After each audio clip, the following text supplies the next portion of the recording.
What's up, everybody? Welcome to Podcast Now Plus. I'm Alex, and in this video, I want to talk about the story going around this morning from Microsoft Studios, The Initiative, and Perfect Dark. Obviously, The Initiative is the studio working on Perfect Dark, and it doesn't sound good over there. I want to kind of break down the news, which is fairly simple, and then kind of talk about the just how I feel about it, how I feel about kind of the industry, because there's a couple different stories, I would say, kind of going on around it. So pretty much the boiled down version of it is a lot of people, half the core development team of the Initiative have quit, not been fired, quit the company in the past 12 months due to frustration over the game's direction and general top-down studio hierarchy.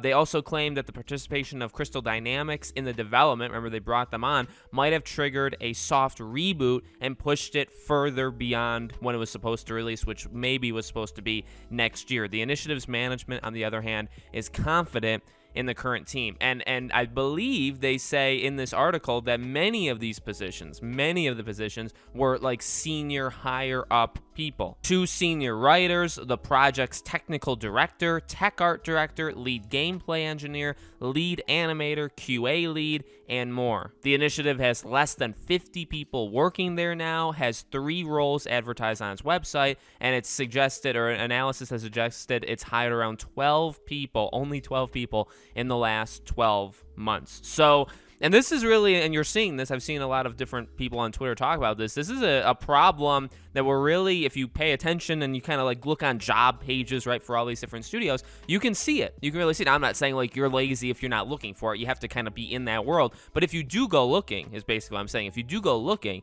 you will find that there seems to be a very big problem with hiring, and obviously that can get into politics and stuff like that. But also, I think, you know, if you kind of remove that element from it, it's also these studios, there's more and more opening up, there's more and more expansion going on, and there's not as many people that are able to fill these roles. And especially when you have all of these senior or lead positions, you do not have people that are there. Also, if you ever do this for fun, click on these, because I've actually done it for fun in the past. The requirements to be what would be considered like a senior animator or a lead designer or whatever, the requirements are insane. Really, what you'd have to get is people that work for another company. You'd have to poach them from another company to work for yours, because you're not going to get any college student off the street to be in any of those positions, right? You have to start at the bottom tier and work your way up. So there's a couple different things you can read from it. I think that is a really, like, that's always been something for me that I've always really been interested in, and it's a negative thing. It's a scary thing, because again, like, you see these studios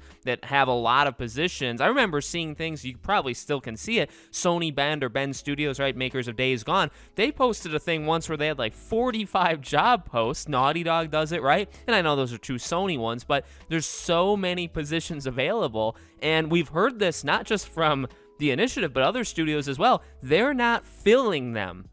So all these jobs, all these companies that you're seeing post all these things, which is a lot like the world we see right now, right? Help wanted posters literally everywhere, right? Or help wanted signs. Nobody is doing these, and yet they have so many positions available. And obviously when you have lead positions available, that's even more scary. That's terrifying, because you having these people that are supposed to be leading the development, and they're leaving your studio in this case, right? And you literally have nobody that can fill it. So what do you have to do? Well, the rumor here was that once they started to sense that this was happening, that people were starting to leave or people were starting to get frustrated, and the kind of the culture there, that's when they brought in Crystal Dynamics, which I'm not saying like I need them to be flat out honest, right? Because that's definitely a bad look. You say, hey, the real reason we're bringing Crystal Dynamics is not because we've loved their past work and that they've done, but it's because we really need a studio to kind of come in and just kind of overshadow the studio we have, because the studio we have is dying, and that's why we're bringing them in.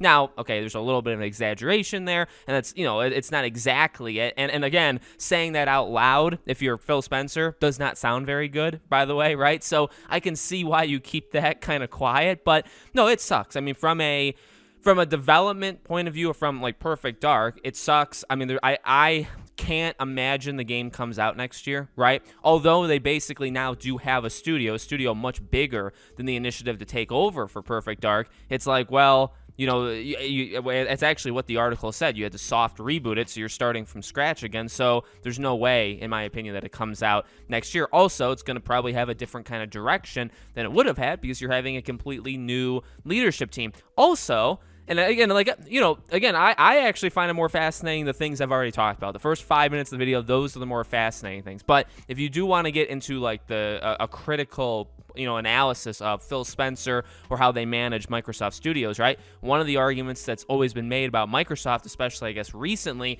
is yes, you can buy as many of these studios as you want, and that's all in good, and that's their strategy, and it's, I'm not saying like it's going to fail, because I think it's actually working quite well for them, at least right now, and they're going to have a lot of games. The issue is, how do you manage those studios, right? Sony doesn't have as many, but their management has historically been pretty darn good. I mean, there has been some issues Japanese-wise, right? But overall, it's been pretty solid. For Microsoft, they really don't know how to manage all that well. And I don't say that as, I'm a PlayStation fanboy or I'm starting to, wanting to cause a console war. No, I'm saying that literally from I'm like an onlooker. I'm just looking at this and kind of, saying my thoughts on it. They haven't done the greatest job. This is not how you build, in my opinion, a quadruple. Remember, the initiative, here's the other thing. Does it really matter? Well, not necessarily, because if the game still comes out and if the game's really good, that's cool, right? So from like the game perspective, it doesn't really matter. Also, again, the thing that fascinates me more are all these thousands of jobs that are not being filled in the gaming industry.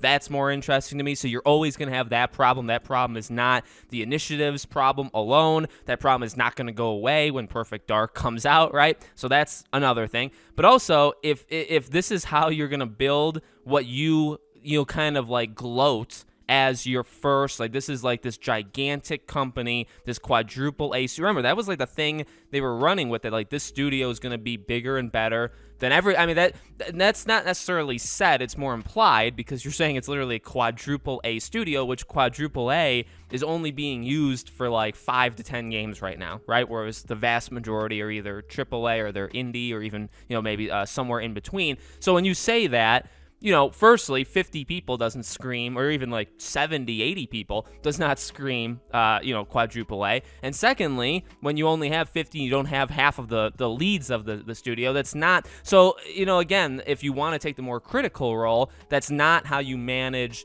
the studio. It's not really working all that well, and that sucks. I don't even know whose blame that is. You know what I mean? I'm not even gonna give blame. I'm just saying, like, flat out, that I don't like that. Obviously, that's a sucky thing. That's it. There's really nothing else you can say about it, right? So I hope they get everything under control. Again, I mean, to some extent, it doesn't really, like, and I get that maybe sounds, I don't even know what that kind of sounds like, right? Like, it maybe doesn't even matter. If the game comes out in 2.5 years and the game's fine, is all, everything that happened, oh, well, it happened, right? So I don't know. I don't know how you want to view that, but for being a quadruple A studio, not, that's not looking good. It sucks, though. I hope these people, and by the way, again, these people quit.